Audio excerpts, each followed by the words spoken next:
Capítulo 7. Conclusión. Teníamos orden de comparecer frente a los magistrados el jueves, mas llegada esa fecha fue ya inútil todo testimonio. Un juez más alto se había hecho cargo del caso, convocando a Jefferson Hope a un tribunal donde a buen seguro le sería aplicada estricta justicia. La misma noche de la captura hizo crisis su aneurisma, y a la mañana siguiente fue encontrado el cuerpo sobre el suelo de la celda. En el rostro había impresa una sonrisa de placidez, como la de quien volviendo la cabeza atrás, contempla en el último instante una vida útil o un trabajo bien hecho. «Gregson y Lestrade han de estar tirándose de los cabellos», observó Holmes cuando a la tarde siguiente discutíamos sobre el asunto. «Muerto su hombre, ¿quién les va a dar ahora publicidad?» «No veo que interviniesen grandemente en su captura», repuso. «Poco importa que una cosa se haga», replicó mi compañero con amargura. «La cuestión está en hacer creer a la gente que la cosa se ha hecho».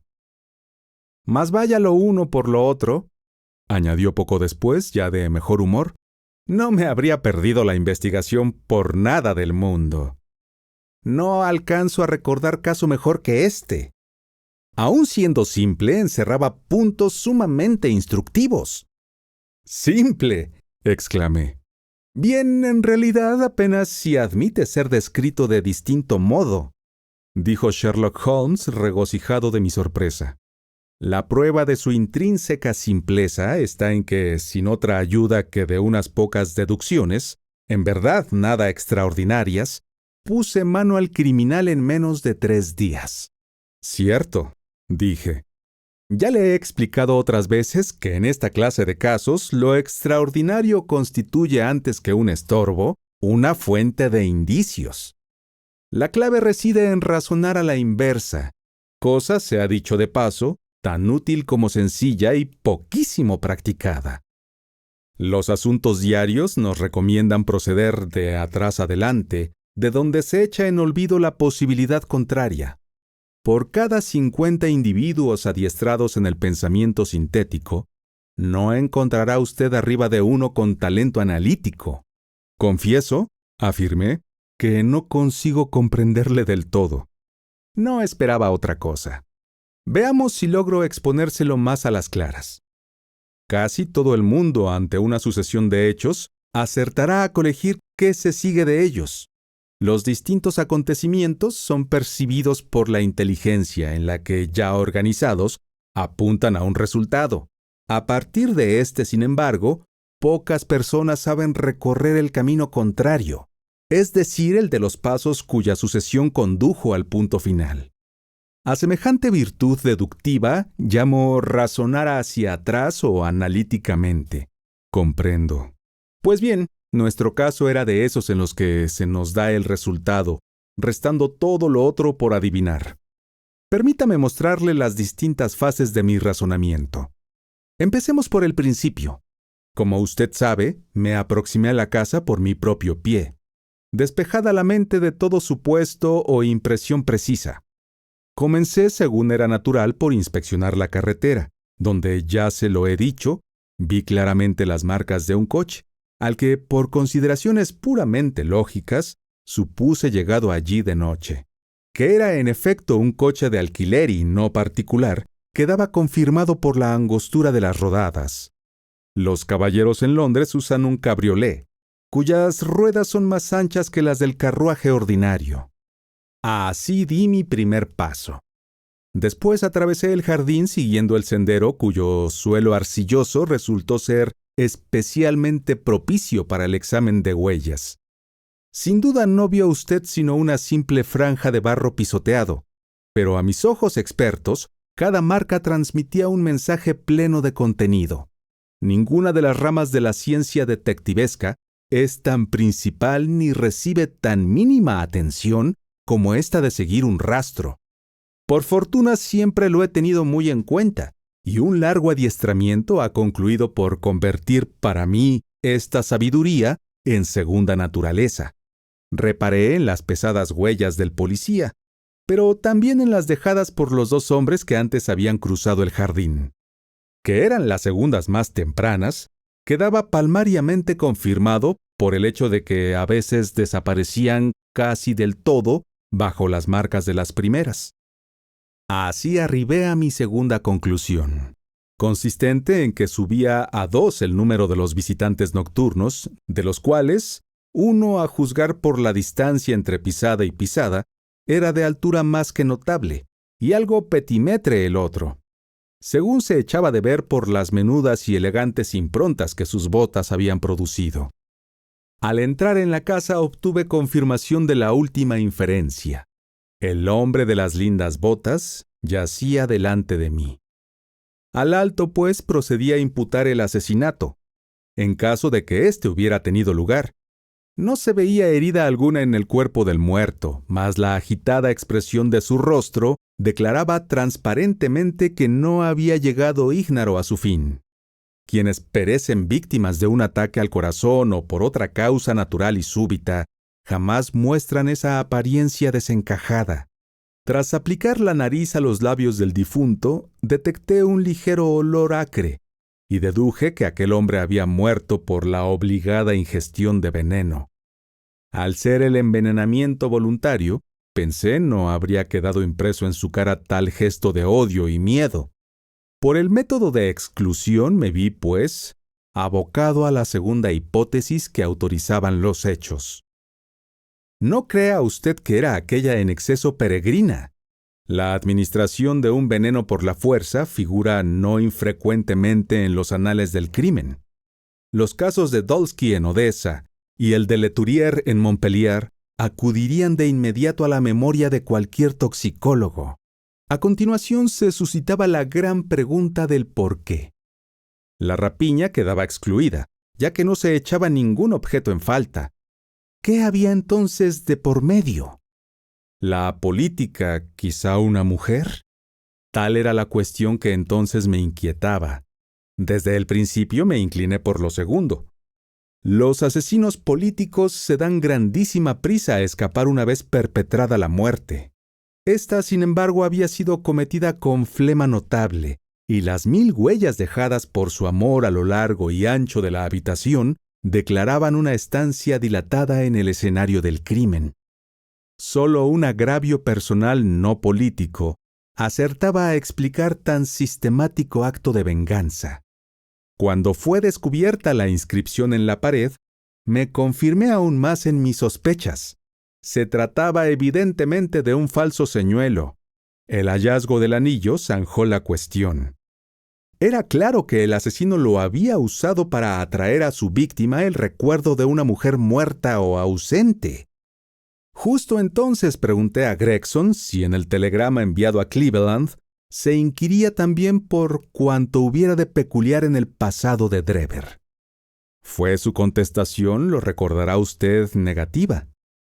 Después procedí a un examen detenido de la habitación, en el curso del cual di por buena mi primera estimación de la altura del asesino. Y obtuve los datos referentes al cigarro de Trichonópoli y a la largura de sus uñas. Había llegado ya a la conclusión de que, dada la ausencia de señales de lucha, la sangre que salpicaba el suelo no podía proceder sino de las narices del asesino, presa seguramente de una gran excitación. Observé que el rastro de la sangre coincidía con el de sus pasos. Es muy difícil que un hombre, a menos que posea gran vigor, pueda fundir, impulsado de la sola emoción, semejante cantidad de sangre. Así que aventuré la opinión de que era el criminal un tipo robusto y de faz congestionada. Los hechos han demostrado que iba por buen camino. Tras abandonar la casa, hice lo que Gregson había dejado de hacer. Envié un telegrama al jefe de la policía de Cleveland, donde me limitaba a requerir cuantos detalles se relacionasen con el matrimonio de Enoch Drever. La respuesta fue concluyente. Declaraba que Drever había solicitado ya la protección de la ley contra un viejo rival amoroso, un tal Jefferson Hope, y que este Hope se encontraba a la sazón en Europa. Supe entonces que tenía la clave del misterio en mi mano y que no restaba sino atrapar al asesino. Tenía ya decidido que el hombre que había entrado en la casa con Drever y el conductor del carruaje eran uno y el mismo individuo. Se apreciaban en la carretera huellas que solo un caballo sin gobierno puede producir. ¿Dónde iba a estar el cochero sino en el interior del edificio? Además, vulneraba toda lógica el que un hombre cometiera deliberadamente un crimen ante los ojos, digamos, de una tercera persona, un testigo que no tenía por qué guardar silencio. Por último, para un hombre que quisiera rastrear a otro a través de Londres, el oficio de cochero parecía sin duda el más adecuado. Todas estas consideraciones me condujeron irresistiblemente a la conclusión de que Jefferson Hope debía contarse entre los aurigas de la metrópoli. Si tal había sido, era razonable además que lo siguiera siendo. Desde su punto de vista, cualquier cambio súbito solo podía atraer hacia su persona una atención inoportuna. Probablemente durante cierto tiempo al menos, persistiría en su oficio de cochero. Nada arguía tampoco que lo fuera a hacer bajo nombre supuesto. ¿Por qué mudar de nombre en un país donde era desconocido? Organicé por tanto mi cuadrilla de detectives vagabundos, ordenándoles acudir a todas las casas de coches de alquiler hasta que dieran con el hombre al que buscaba. ¡Qué bien cumplieron el encargo y qué prisa me di a sacar partido de ello! Son cosas que aún deben estar frescas en su memoria. El asesinato de Stangerson nos cogió enteramente por sorpresa, mas en ningún caso hubiésemos podido impedirlo. Gracias a él, ya lo sabe, me hice con las píldoras, cuya existencia había previamente conjeturado. Vea cómo se ordena toda la peripecia según una cadena de secuencias lógicas en las que no existe un solo punto débil o de quiebra. ¡Magnífico!, exclamé. Sus méritos debieran ser públicamente reconocidos. Sería bueno que sacase a la luz una relación del caso. Si no lo hace usted, lo haré yo. Haga, doctor, lo que le venga en gana, repuso. Y ahora, eche una mirada a esto, agregó entregándome un periódico. Era El Eco del día, y el párrafo sobre el que llamaba mi atención aludía al caso de Autos. El público, rezaba, se ha perdido un sabrosísimo caso con la súbita muerte de un tal Hope, autor presunto del asesinato del señor Enoch Drever y de Joseph Stangerson.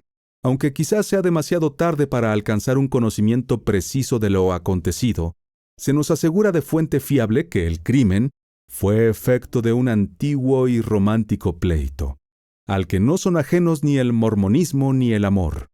Parece que las dos víctimas habían pertenecido de jóvenes a los santos del último día, precediendo también Hope, el prisionero fallecido, de Salt Lake City. El caso habrá servido cuando menos para demostrar espectacularmente la eficacia de nuestras fuerzas policiales y para instruir a los extranjeros sobre la conveniencia de zanjar sus diferencias en su lugar de origen y no en territorio británico.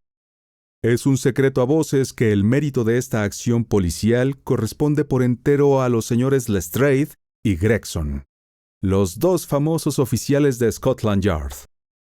El criminal fue capturado, según parece, en el domicilio de un tal Sherlock Holmes, un detective aficionado que ha dado ya ciertas pruebas de talento en este menester. Talento que acaso se vea estimulado por el ejemplo constante de sus maestros. Es de esperar que, en prueba del debido reconocimiento a sus servicios, se celebre un homenaje en honor de los dos oficiales. ¿No se lo dije desde el comienzo?, exclamó Sherlock Holmes con una carcajada. He aquí lo que hemos conseguido con nuestro estudio en escarlata. Procurar a esos dos botarantes un homenaje. Pierda cuidado, repuse.